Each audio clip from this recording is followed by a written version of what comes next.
Bismillahirrahmanirrahim. Alhamdulillahilladzi amarana bil julusi ma'al arifin wal firari minal jahilin al ghafilin.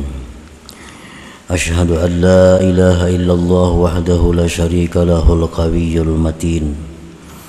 Wa ashhadu anna sayyidana Muhammadan abduhu wa rasuluhul amin.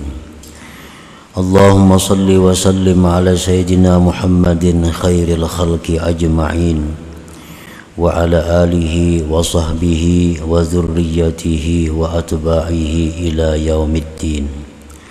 Salatan wa salaman daimaini bidawamis samawati wal aradin fi kulli lamhatin wa nabasin adada ma wasi'ahu ilmullahi rabbil alamin. Amma ba'du. Yang kita hormati dan kita cintai para habaib, para alim ulama, muhibbin, hadirin hadirat rahimakumullah.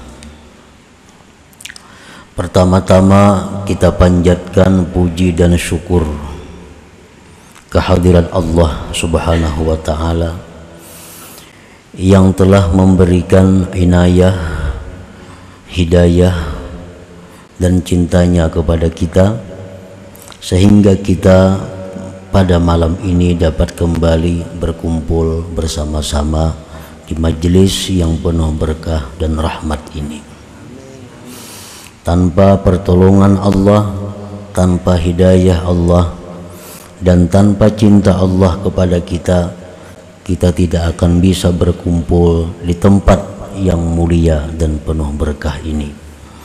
Mudah-mudahan pertolongan Allah tersebut, hidayah dan cintanya itu selalu diberikan kepada kita. Amin ya rabbal alamin. Kemudian salawat dan salam kita haturkan kepada junjungan kita Nabi besar Muhammad sallallahu alaihi wasallam dan kepada seluruh keluarga, para sahabat, zurriyat dan pengikut beliau. Para muhibbin rahimakumullah. Al-hikmatur rabi'atu wal arba'un minal hikamil ataiyah. Qala al-imam Ahmad ibnu Athaillah As-Sakandari rahimahullah wa nafa'ana bi'ulumih. Hikmah yang ke-44 dari al-hikamil ataiyah. Berkata Imam Ahmad ibnu Athaillah As-Sakandari rahimahullah, rubbama kunta musi'a fa'arakal ihsana minka suhbatuka ila man huwa aswa'u halan minka.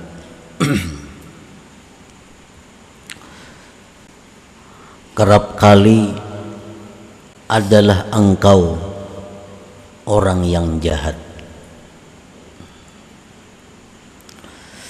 maka memperlihatkan kepada engkau akan kebaikan dari diri engkau oleh sebab bersahabatnya engkau kepada orang yang lebih jahat keadaannya daripada engkau. Itulah terjemah daripada hikmah yang ke-44 ini. Artinya kita ini adalah sebenarnya orang yang jahat, tetapi oleh karena kita ini bersahabat, berkawan dengan orang yang lebih jahat daripada kita, lalu kita menganggap diri kita ini masih baik, lalu kita melihat diri kita masih baik karena kawan kita ini lebih jahat daripada kita.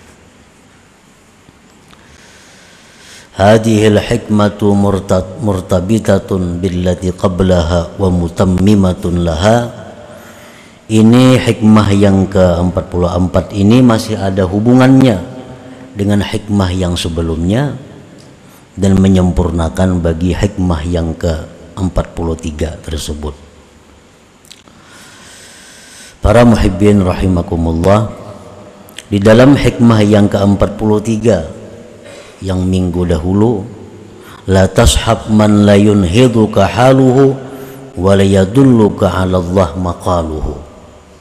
Jangan kamu berteman, jangan kamu bersahabat kepada orang yang tidak membangkitkan akan engkau oleh keadaannya dan tidak menunjukkan kepada engkau atas Allah perkataannya. Jangan bersahabat kepada orang itu. Nah, hikmah yang ke-43 itu disempurnakan oleh hikmah yang ke-44 ini. Kerap kali engkau itu jahat, maka memperlihatkan akan engkau kebaikan dari engkau oleh bersahabatnya engkau kepada orang yang lebih jahat keadaannya daripada engkau.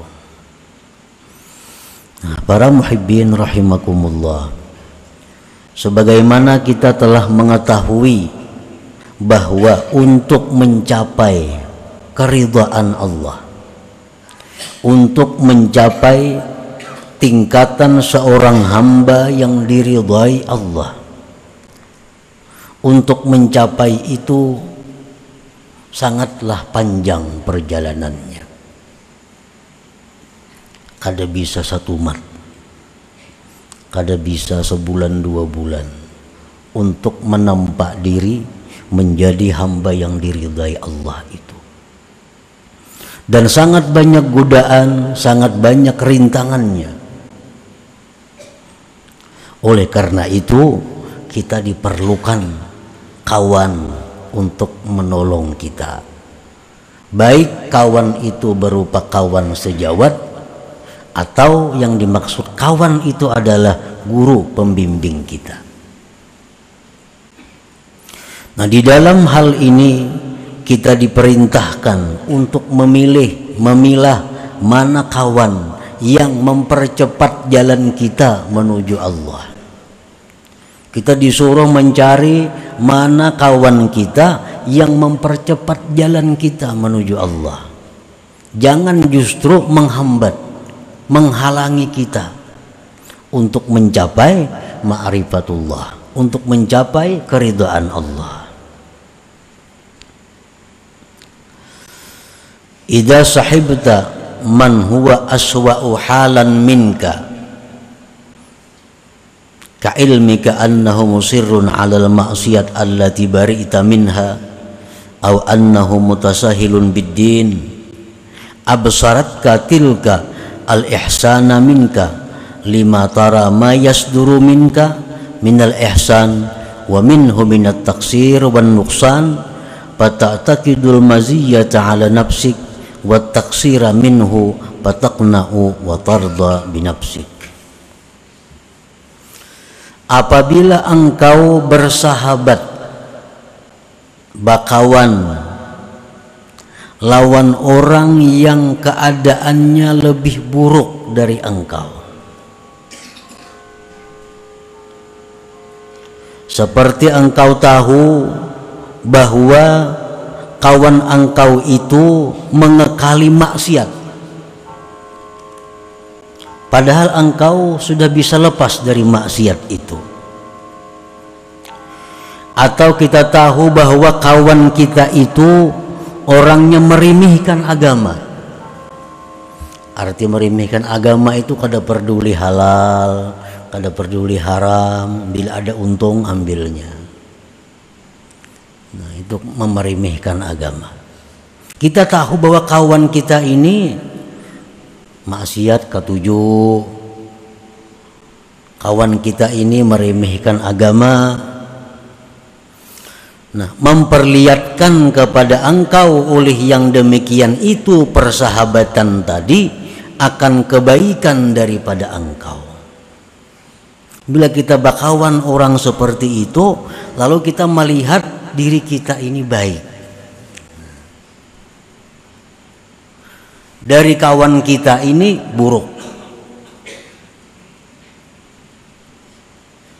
maka engkau mengetikatkan kelebihan atas diri engkau dan kekurangan dari teman engkau itu, maka engkau merasa puas dan ridha dengan diri engkau. Itu akibatnya. Kawan kita ini ketujuh berbuat maksiat, sedangkan kita kada ketujuh. Kawan kita ini meremehkan agama, sedangkan kita mementingkan agama. Itu yang kita kawani, itu yang kita sahabati. Akhirnya apa? Kita merasa diri kita baik. Nah, akhirnya kita kada mau lagi menambah, kada mau lagi meningkatkan, karena selalu memandang, karena selalu kemana-mana beserta orang nang lebih buruk keadaannya daripada kita itu.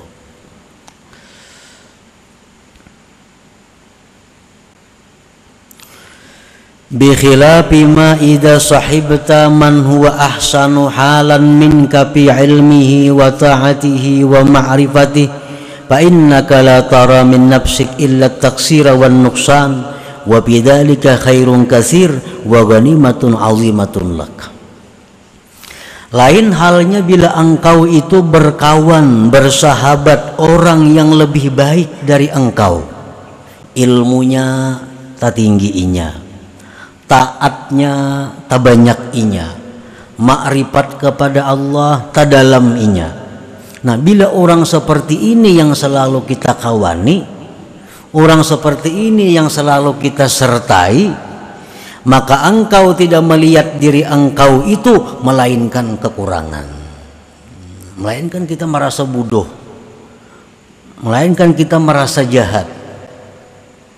Nah, pada yang demikian itu merupakan kebaikan yang banyak dan keberuntungan yang besar bagi engkau. Jadi bila kita berisi kawan nih, nang saruntung nang kamana, artinya lawan kawan itu, kawan tuh ilmunya tinggi pada kita, amalnya, itaatnya kuat pada kita, makrifatnya jauh lebih dalam daripada kita. Nah, ini adalah anugerah Allah. Karena bila berkawan yang macam itu, lalu kita merasa kurang, merasa rendah. Nah, itu kebaikan bagi kita dan itu keberuntungan yang besar bagi kita. Nah, para muhibbin rahimakumullah, wa'lam anna suhbata man huwa dunaka bil ilmi wat ta'ati wal ma'rifah dararun mahdun.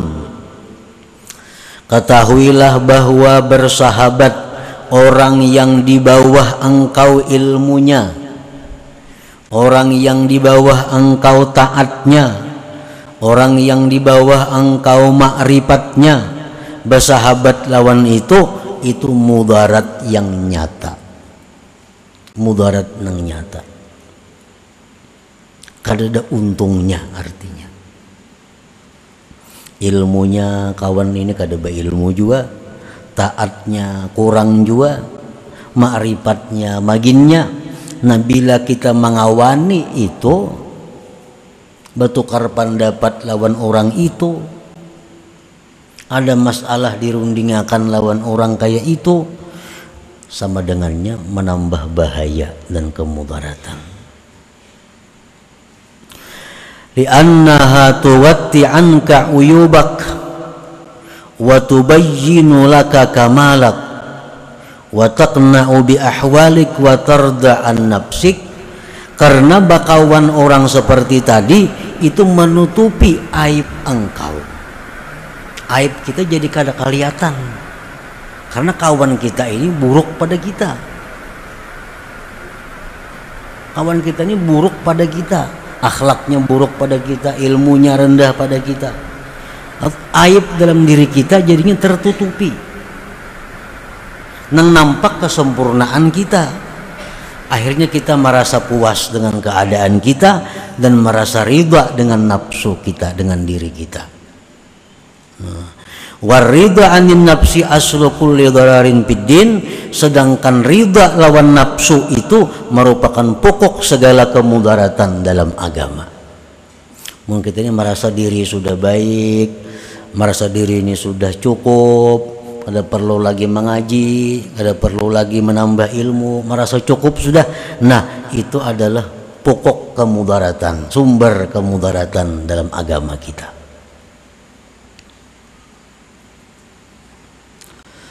Kama qala fil hikmatil khamisah was salasin, sebagaimana beliau mengatakan dalam hikmah yang ke-35 yang lalu, aslu kulli maksiatin wa ghaflatin wa syahwatin ar-ridha 'anil nafsi. Asal muasal timbulnya maksiat, timbulnya kelalaian, timbulnya keinginan macam-macam, itu akibat daripada ridha lawan nafsu. Merasa cukup, merasa baik dengan diri sendiri. Nah, para muhibbin rahimakumullah. Jadi artinya di dalam hikmah ini pengarang memberikan arahan kepada kita tentang sahabat.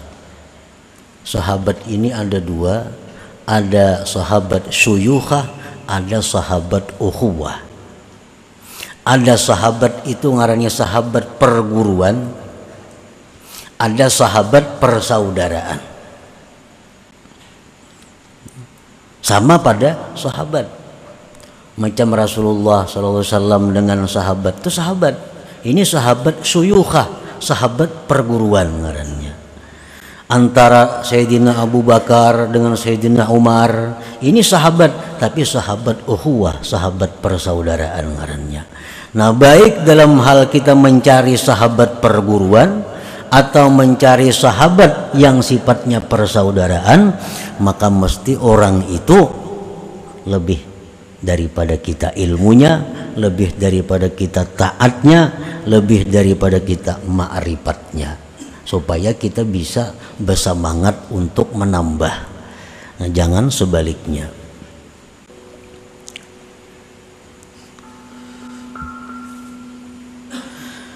La tashab man la yaziduka ala ilman, la tashab man la yaziduka ilman wa ta'atan wa ma'rifatan li'annaha tadyi'un li umrik allati hiya ra'su malik.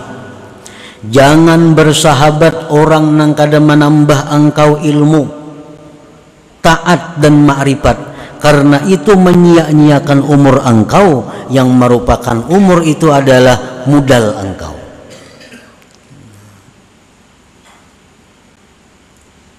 Sebagaimana kita sudah diketahui bahwa pengertian sahabat ini lebih khusus daripada sekedar kita bekerja sama. Nah, kita nukar barang lawan orang itu balangganan, ini belum termasuk dalam batas sahabat. Itu ngarannya bekerja sama. Ada orang nukar barang, langganan kita berjual, langganan kita menukar, itu kada jadi masalah. Orangnya nang Islam kan, nang kada kah, itu kada jadi soal. Nang terendah pada kita kah taatnya, ma'rifatnya tinggi kah, kada jadi soal. Itu lain persahabatan. Maksud persahabatan ini adalah orang nang bisa saling menukar pikiran lawan kita untuk menuju jalan Allah Subhanahu wa ta'ala. Qala Syekh Abdul Hasan Asy-Syadzili rahimahullah, awsani habibi faqala la tanqul qadamaik illa haitsu tarju thawaballah wa la tajlis illa haitsu ta'manu ghaliban min ma'siyatillah wa la tastafi nafsik illa man tazdadu bihi yakinan wa qalilun mahum. Ujar Syekh Abdul Hasan Asy-Syadzili mewasiati kepadaku kekasihku Rasulullah sallallahu alaihi wasallam. Ujar Nabi, jangan kau pindahkan kaki engkau, jangan berjalan artinya, kecuali sekira-kira engkau dapat pahala. Sekira-kira dapat pahala. Artinya kalau kita pajang kada dapat pahala, lebih baik duduk, lebih baik guring daripada berjalan nang kada dapat pahala. Karena berjalan itu adalah memerlukan kekuatan. Kekuatan kita dibuang untuk hal-hal yang kada pahala, itu satu kerugian bagi kita. Baik kita duduk, kada lapah. Baik kita guring, kada lapah. Amun anggaran kita berjalan itu kasana kamari, kada ada juga dapat pahalanya. Jangan kau pindahkan kaki engkau kecuali sekira-kira engkau dapat pahala.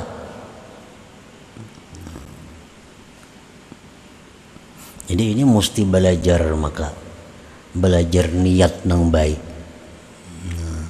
Kita hendak ke sana supaya berpahala, kayak apa niatnya. Karena bila kadaka itu akhirnya jalan-jalan kita itu menjadi sia-sia dan membuang-buang kekuatan kita, nang mana kayaknya di akhirat ditanya oleh Allah, pada apa badan itu engkau binasakan? Dalam pertanyaan Tuhan itu, pada apa badan itu kamu binasakan, jar Tuhan. Artinya dibuang kemana kekuatan-kekuatan yang diberikan itu. Bila mana kita buang pada hal-hal yang kadang mendatangkan pahala, maka itu satu kerugian. Wala tajlis illa haitsu ta'manu ghaliban min ma'siyatillah, dan jangan kamu duduk melainkan sekira-kira kamu aman daripada maksiat kepada Allah. Jangan hendak bersinggah ke suatu tempat kecuali kita yakini bahwa tempat itu aman daripada maksiat.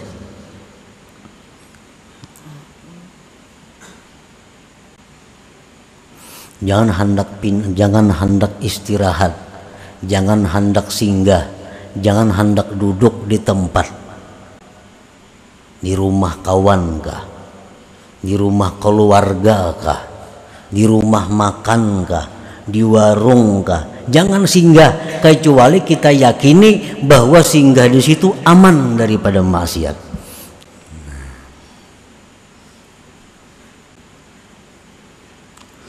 Wala tastafili nafsik illa man tazdadu bihi yakina, dan jangan kamu pilih untuk diri engkau kecuali orang yang menambah keyakinan engkau kepada Allah Subhanahu wa ta'ala. Nah, jangan bersahabat kepada orang yang kecuali orang ini menambah keyakinan kita kepada Allah Subhanahu wa ta'ala.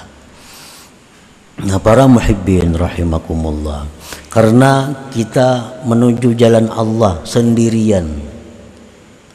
Arti sendirian itu macam uzlah atau bakhalwat. Nah, uzlah mengasingkan diri, berkhalwat bertempat di tempat nang sunyi. Di situ kita menampak diri beribadah untuk mencari keridhaan Allah, untuk mencapai ma'rifat Allah. Itu baik.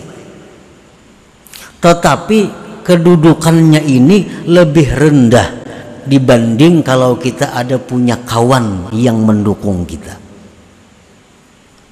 Kita disuruh mencari kawan dulu. Cari kawan yang bisa menasihati kita, cari kawan yang bisa menegur kita, cari kawan yang bisa membimbing kita kalau kita salah. Nah, bila kawan yang macam ini kada dapat, berarti jalan menuju Allah lewat sebutingnya, bersendiri, bakhalwat, memperbanyak zikir, memperbanyak salawat kepada Nabi Sallallahu Alaihi Wasallam. Jadi antara dua.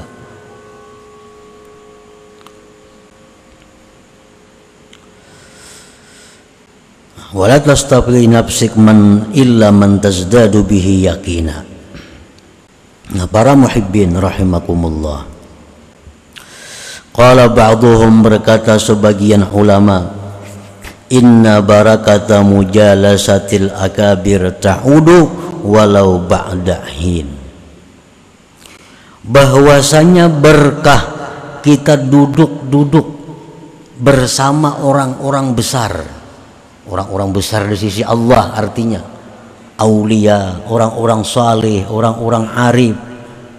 Nah, kita duduk-duduk bersama mereka itu pasti ada berkah yang dapat kepada kita. Pasti ada berkahnya. Walau ba'dahin, walaupun nanti. Kada kayak lumbuk padas kayak itu kada. Nah, kita bersahabat dengan orang-orang besar nih, itu pasti kita dapat berkahnya. Walau ba'dahin, walaupun sesudah masa yang lama. wa rubbama tazharu barakatuhum ba'da mautihim, dan kerap kali berkah yang kita dapatkan itu sesudah mereka wafat. Nah, semenjak kita hidup bersahabat lawan sidin, kita belum ada berkahnya. Artinya semenjak kita bersahabat lawan sidin itu kita kada bertambah taat, kada bertambah ilmu, kada bertambah ma'rifat. Padahal yang kita sahabat ini orang yang saleh, yang kita sahabat ini orang yang besar. Tapi sekian tahun kita bersahabat belum ada berkahnya. Taat kita masih kayak dahulu aja, ilmu kita masih kayak dahulu aja. Tapi kerap kali berkat itu sesudah wafat mereka. Nah, begitu mereka wafat, hanya berkah itu datang. Nah, kita dapat ilmu, kita dapat kegairahan untuk beribadah sesudah sidinnya meninggal dunia. Nah, kadang-kadang dan kerap kali bisa terjadi yang demikian. Walhasil setiap kali kita sekedudukan, setiap kali kita sepakawanan lawan orang-orang yang dicintai Allah, pasti ada dapat manfaatnya. Mau kada mau. Setiap kali kita dekat dengan orang yang banyak zikir kepada Allah, pasti ada manfaatnya. Karena orang yang dicintai Allah, ini manusia dicintai Allah nih. Seluruh yang ada di tubuhnya itu adalah dicintai Allah. Rambutnya dicintai Allah, keringatnya dicintai Allah, bekas duduknya dicintai Allah, bekas pakaiannya dicintai Allah. Semua bekasnya pun dicintai Allah. Kalau orang yang dicintai Allah. Nah, sebaliknya demikian orang yang dimurkai Allah, rambutnya dimurkai Allah, pakaiannya dimurkai Allah, bekas duduknya dimurkai Allah. Nah, jadi kalau kita dekat dengan orang yang dicintai Allah, pasti kita ada berkahnya, pasti ada berkahnya. Cuma kadang-kadang berkah itu dirasakan ba'dahin, nah, sesudah masa yang lama, sesudah masa yang lama. Para muhibbin rahimakumullah, wa inna ma la yantafi'u jalisuhum bihim wa la ta'udu barakatuhum alaih likillati ta'zim bihim wa dha'fi husni dhanni bihim fahurima bisababi dhalik barakatuhum wa lam yushahid karamatihim. Dan hanya saja kada bisa mengambil manfaat orang-orang yang berkawan dengan orang-orang arifin, dan kada kembali berkahnya. Artinya bisa kita nih berkawan lawan orang arifin nih, berkawan orang salihin, tapi kita kada dapat berkahnya. Bisa terjadi. Kenapa sebabnya? Pertama, likillati ta'zim bihim, karena kita sedikit, karena kita kadang menghormatinya, karena kita kadang memuliakan dia. Kita tahu ini orang saleh, kita tahu ini orang arif, tahu kita, dan kita bersahabat, tapi kita kadang ada ta'zim. Nah, maka berkah itu kita kadang dapat, kadang diberikan Allah. Wa dha'fi husni dhanni bihim, dan sedikit baik sangka dengan mereka. Artinya kita kadang banyak baik sangka dengan mereka itu. Maka ditegahlah dia dengan sebab demikian berkah mereka, dan mereka tidak menyaksikan, tidak bisa melihat karamatihim, karamat-karamat mereka. Nah, para muhibbin rahimakumullah, jadi kalau kita ingin mendapatkan berkah, mendapatkan kebaikan manfaat dari persahabatan kita kepada orang-orang saleh, persahabatan kita kepada orang-orang yang mulia di sisi Allah, yang dicintai Allah, syaratnya satu, kita mesti menghormati mereka. Yang kedua, kita mesti baik sangka dengan mereka itu. Nah, dengan modal dua itu kita pasti akan dapat berkah, pasti akan dapat manfaat dari pergaulan kita, persahabatan kita kepada orang-orang yang dicintai Allah Subhanahu wa ta'ala. Nah, kemudian hikmah yang ke-45, إلى حضرة النبي صلى الله عليه وسلم. الفاتحة. أعوذ بالله من الشيطان الرجيم. بسم الله الرحمن الرحيم. إياك نعبد وإياك نستعين اهدنا الصراط المستقيم صراط الذين أنعمت عليهم غير المغضوب عليهم. يا الله بها يا الله بها يا الله بحسن الخاتمة. يا الله بها الله بها يا الله بحسن الخاتمة. يا الله بها يا الله بها يا الله بحسن الخاتمة. فيا أيها الرجل منه شفاعة صلوا عليه.